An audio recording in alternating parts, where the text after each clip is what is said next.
ಅದೇ ರೀತಿ ನಿನ್ನೆನೂ ಸಹಿತ ನಾನು ಜಿಲ್ಲಾಧಿಕಾರಿಗಳಿಗೆ ಒಂದು ಪ್ರಶ್ನೆ ಮಾಡಲಿಕ್ಕೆ ಬಯಸ್ತೀನಿ. ನೀವು ಒಬ್ಬ ಜಿಲ್ಲಾಧಿಕಾರಿನೋ ಯಾರು ನೀವು ಅಂತಕ್ಕಂಥದ್ದು ಕೇಳಲಿಕ್ಕೆ ಅನುಮಾನ ಹುಡ್ತಾಯಿತ್ತು ನನಗೆ. ಯಾಕೆಂದರೆ ಇವತ್ತು ಏನು ಸ್ಟ್ರಾಂಗ್ ರೂಮ್ ಅಂತಂದು ಹೇಳಿ ಅಲ್ಲಿ ನಮ್ಮ ಮಿಷಿನ್ಗಳನ್ನ ಇಡ್ತಾರೆ, ವೋಟಿಂಗ್ ಮಿಷಿನ್ಗಳನ್ನ, ನೀವು ಅದ್ರ ಬೀಗ ಕಳೆದೈತಿ ಅಂತಂದು ಹೇಳಿ ಅದನ್ನು ಬೀಗ ಒಡೆಯನಿಗೆ ಕರ್ಕೊಂಬಂದು ಬೀಗ ಹೊಡೆಸ್ತೀರಿ ಅಂತಂದೇಳಿ ಅಂದರೆ ನಿಮ್ಮಂಥ ನಾಚಿಗೇಡಿನ ಜಿಲ್ಲಾಧಿಕಾರಿ ಯಾರಾದರೂ ಇದ್ದಾರಾ ದಾವಣಗೆರೆಗೆ ಅಂತ ಕೇಳಲಿಕ್ಕೆ ನಾನು ಬಯಸ್ತೀನಿ. ಅದರಿಂದ ಇವತ್ತು ನಾನು ಏನು ಹೇಳಲಿಕ್ಕೆ ಬಯಸ್ತಾ ಇದ್ದೀನಿ ಅಂದರೆ, ಇವತ್ತು ಯಾವುದೋ ಸಂಸ್ಥೆ ಕಟ್ಟಿದ್ದನ್ನು ಒಡ್ಕೊಂಡು ಶ್ರೀಮಂತಗಿರಿ ಮಾಡಿ ಚುನಾವಣೆ ಏನು ಹೆಂಡ್ತಿ MP, ತಾನು ಮಂತ್ರಿ, ಮಗ MLA, ಈ ರೀತಿ ದರ್ಪ ಇದು ಭಾಳ ದಿವಸ ನಡೆಯಲ್ಲ. ಮುಂದಿನ ದಿನಗಳಲ್ಲಿ ಇದಕ್ಕೆ ಜನ ತಕ್ಕ ಪಾಠನ ಕಲಿಸ್ತಾರೆ. ಕೇವಲ ಇನ್ನು 2 ವರ್ಷಕ್ಕೆ ಮತ್ತೆ ಚುನಾವಣೆ ಬರ್ತದೆ. ಆದ್ದರಿಂದ ನಮ್ಮ ಕಾರ್ಯಕರ್ತರಿಗೆ ನಾನು ಹೇಳೋದು ಇಷ್ಟೇ, ನೀವು ಯಾರೂ ಸಹಿತ ಎದೆಗುಂದಬೇಡ್ರಿ. ನಾವು ಎಂದೂ ಸಹಿತ ಯಾವುದೇ ಸಂದರ್ಭದಲ್ಲಿ ನಿಮಗೆ ಏನೇ ತೊಂದರೆ ಆದರೂ ಸಹಿತ ನಾವು ನಿಮ್ಮ ಜೊತೆಗಿರ್ತೀವಿ. ಏನೇ ನಿಮ್ಮ ಕಷ್ಟ ಸುಖ ಇದ್ದರೂ ಸಹಿತ ನಾವು ನಿಮ್ಮ ಜೊತೆಗಿರ್ತೀವಿ, ನೀವು ಅಂಜಬಾಡ್ರಿ ಅಂತಕ್ಕಂಥ ಧೈರ್ಯವನ್ನು ಹೇಳ್ತಕ್ಕಂಥ ಕೆಲಸವನ್ನು ಇವತ್ತು ನಿಮ್ಮ ಮುಖಾಂತರ ನಮ್ಮ ಕಾರ್ಯಕರ್ತರಿಗೆ ಹೇಳಲಿಕ್ಕೆ ಬಯಸ್ತಾ ಇದ್ದೀನಿ. ಅದರಿಂದ ಬಂಧುಗಳೇ, ನಾವೆಲ್ಲರೂ ಸಹಿತ ಇವತ್ತು ಶ್ರೀನಿವಾಸ್ ದಾಸ್ಕರಿಯಪ್ಪ ಭಾಳ ಬಡ ಕುಟುಂಬದಿಂದ ಬಂದಂಥ ವ್ಯಕ್ತಿ. ಆತನಿಗೆ ಭಾಳ ನೋವಾಗಿದೆ. ಅವನಿಗೂ ಸಹಿತ ಆ ದೇವರು ಆ ನೋವನ್ನು ಶಕ್ತಿಯನ್ನು ಮರಿತಕ್ಕಂಥ ಶಕ್ತಿಯನ್ನು ಕೊಡಲಿ ಅಂತಂದು ಹೇಳಿ ನಾನು ಸಹಿತ ಆ ಭಗವಂತನಲ್ಲಿ ಪ್ರಾರ್ಥನೆ ಮಾಡ್ತೀನಿ. ಅದರಿಂದ ನಾವೆಲ್ಲರೂ ಸಹಿತ ಇವತ್ತು ನಿಮ್ಮ ಸಹಕಾರನೂ ಭಾಳ ಕೊಟ್ಟಿದ್ದೀರಿ ನನಗೆ ಚುನಾವಣೆ ಸಂದರ್ಭದಲ್ಲಿ. ನಮ್ಮ ಏನೇ ಪ್ರೆಸ್ ಮೀಟ್ಗಳು ಇದ್ದರೂ ಸಹಿತ ಯಾವುದೂ ಸಹಿತ ಅಟ್ಲಾಗಿಟ್ಲ ಮಾಡ್ದಲೆ ನೇರವಾಗಿ ನಾವು ಹೇಳಿದಂಥ ವಿಷಯಗಳನ್ನು ನೇರವಾಗಿ ಬಿತ್ತರಿಸಿ ಇವತ್ತು ನಮಗೆ ಸಹಕಾರ ಮಾಡಿದಿರಿ. ನಿಮಗೂ ಸಹಿತ ಹೃತ್ಪೂರ್ವಕ ಅಭಿನಂದನೆಗಳನ್ನು ಸಲ್ಲಿಸ್ತೀನಿ. ನಮ್ಮ ಶಿವಕುಮಾರ್ ರಾಜನಹಳ್ಳಿ ಅವರು ಒಂದೆರಡು ಮಾತಾಡ್ತಾರೆ.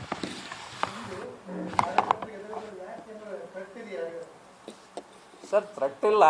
ನಾನು ಏನು ಹೇಳ್ತಾ ಇದ್ದೀನಿ ಅಂತಂದರೆ, ಭಾಳಷ್ಟು ದುಃಖ ಪಡ್ತದೆ ನಮ್ಮ ಕಾರ್ಯ ಇಲ್ಲ. ಆ ಥರದ್ದೇನಿಲ್ಲ ಸರ್, ಆ ಥರದ್ದು ಯಾವುದೂ ಇಲ್ಲ. ಆ ಥರದ್ದು ಏನಾದರೂ ಮೊದಲು ಯಶವಂತರಾವ್ ಆಗಲಿ ರಾಜನಹಳ್ಳಿ ಶಿವಕುಮಾರ್ ಆಗಲಿ ಪ್ರಾಣ ಕೊಡ್ತೀವಿ ನಮ್ಮ ಕಾರ್ಯಕರ್ತರ ಪರವಾಗಿ. ಆ ಥರ ಎದುರಿಸ ಅಲ್ಲ ಸರ್, ಆ ಥರದ್ದು ಏನು ಪ್ರಶ್ನೆನೂ ಇಲ್ಲ, ಅಂತ ಪ್ರಶ್ನೆನೂ ಇಲ್ಲ. ಏನು ಅದು ಬೇಕಾದ ಬಂದರೂ ಸಹಿತ ಎದುರಿಸ್ತಕ್ಕಂಥ ಶಕ್ತಿ ದೇವ್ರು ನಮಗೆ ಕೊಟ್ಟ.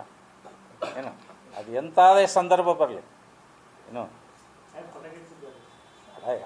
ಯಾರೋ ಬಂದು ಹಚ್ಚಿದ್ರು, ಇನ್ನು ನಾನು ಒಳಗಡೆ ಇದ್ದೆ, ಮನೆ ಹತ್ರ ಬಂದು ಪಟಾಕಿ ಹಚ್ಚಿದ್ರು.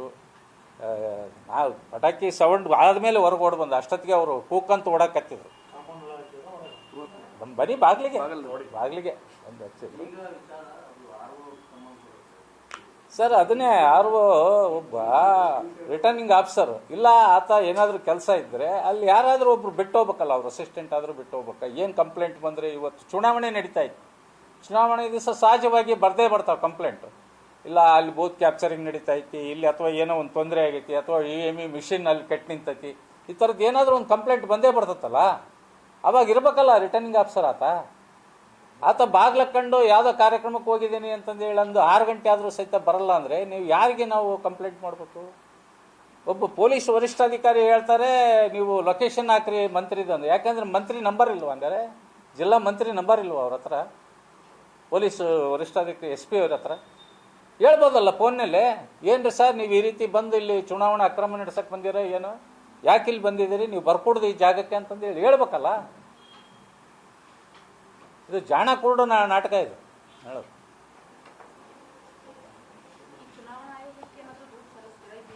ಅಮ್ಮ ಎಲ್ಲವೂ ಸಹಿತ ನಾವು ನೋಡಿಬಿಟ್ಟಿವಿ, ಚುನಾವಣಾ ಆಯೋಗನೂ ನೋಡಿದ್ದೀವಿ, ಎಲ್ಲವೂ ನೋಡಿದ್ದೀವಿ.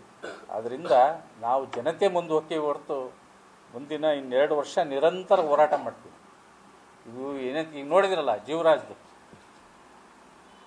3 ವರ್ಷ ಆದಮೇಲೆ ಈಗ ಮತ್ತೆ ಪಾಪ ಅವ್ರ ಮೇಲೆ ಇನ್ನು ನಮ್ಮ ವ್ಯವಸ್ಥೆನೇ ಹಿಂಗಿದೆ. ಹಾಗಾಗಿ ನಾವು ಮತದಾರ ಪ್ರಭುಗಳ ಹತ್ರ ನಮ್ಮ ನ್ಯಾಯ ಕೇಳ್ತೀವಿ. ಏನು ನ್ಯಾಯ ಸರಿಯಾಗಿ ನಮಗೆ ಸಿಗೋದು ಮತದಾರ ಪ್ರಭುಗಳ ಹತ್ರನೇ ಹೊರತು ಬೇರೆಯವ್ರ ಹತ್ರ ಅಲ್ಲ. ಹಾಗಾಗಿ ನಾವು ಏನೇ ಇದ್ದರೂ ಸಹಿತ ಕಾಂಗ್ರೆಸ್ಸಿನ ಅಕ್ರಮಗಳನ್ನು ನಾವು ಸುಮ್ಮನೆ ಕೋರಲ್ಲ. ಇನ್ನು 2 ವರ್ಷ ಏನೈತಿ, ಅವರು ಈಗೇನು ಅಪ್ಪ ಮಗ ಹೆಂಡ್ತಿ ಎಲ್ಲರೂ ಸಹಿತ ಅಧಿಕಾರದಲ್ಲಿದ್ದಾರೆ. ಭಾಳ ಹೇಳಿದ್ದಾರೆ. ಶ್ರೀಮತಿ ಪ್ರಭಾ ಮಲ್ಲಿಕಾರ್ಜುನ್ ಅವರು ಒಂದು 100 ಪೇಜಿನ ಪುಸ್ತಕನೇ ಬಿಡುಗಡೆ ಮಾಡಿದ್ದಾರೆ. ನಾನು ಇಂತಿಂಥವು ಮಾಡ್ತೀನಿ MP ಆದರೆ ಅಂತ. ಆಗಲಿ, ನಾವು ಅದಕ್ಕೆ ಸಮಯ ಕಾಯ್ತಿದ್ದೀವಿ. ಈಗಾಗಲೇ 2 ವರ್ಷ ಆಯ್ತು. ಇನ್ನು ಮೇ ತಿಂಗಳು ಬಂದರೆ 2 ವರ್ಷ ಆಯ್ತು. ನೋಡೋಣ ಎಷ್ಟು ಇಲ್ಲಿಗೆ ಅನುದಾನ ತಂದಾರೆ, ಎಷ್ಟೆಷ್ಟು ಯೋಜನೆಗಳನ್ನು ಇದು ಮಾಡಿದ್ದಾರೆ, ಇವೆಲ್ಲವೂ ನಾವು ಇಟ್ಕೊಂಡಿವಿ. ಏನು ಅವನ್ನೆಲ್ಲವೂ ಕೇಳ್ತೀವಿ. ಸಣ್ಣ ಬರಲಿ.